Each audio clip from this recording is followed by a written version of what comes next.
Welcome to CBS This Morning. We are waiting this morning to find out if two hostages held by ISIS are dead or alive. The deadline for Jordan's possible prisoner swap with the extremist group expired at sundown yesterday.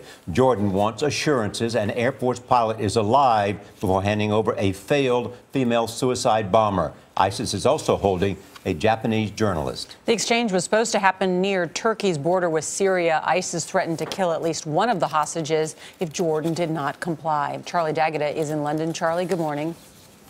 Good morning to you. Jordanian officials said this morning they're working around the clock to secure the release of their pilot, but ISIS ultimatum or not, their position has not changed today. They refuse to hand over the prisoner unless they get their pilot back, and they're not even going to talk about a deal until they know for sure that he's alive.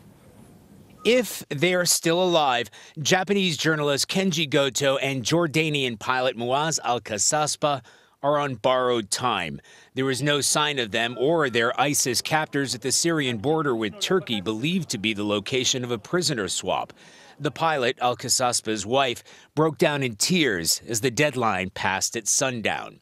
ISIS is demanding that Jordan release would-be Iraqi suicide bomber Sajida al-Rashawi. The al-Qaeda prisoner has been on death row since her arrest almost 10 years ago. She and her husband targeted a packed wedding reception in the Jordanian capital. He blew himself up, but al-Rashawi's explosive vest failed to detonate. Nearly 60 people died that day in simultaneous attacks, a day Jordanians still call their 9/11. Al-Rashawi came from Iraq's Restiv Anbar province, the heart of the al-Qaeda-led insurgency. Her first husband and three older brothers were all reportedly killed in fighting with U.S. forces in 2004. Her family was close to Abu Musab al-Zarqawi, the al-Qaeda leader killed in an American airstrike in 2006. Al-Zarqawi's band of Islamic extremists were the forefathers of ISIS.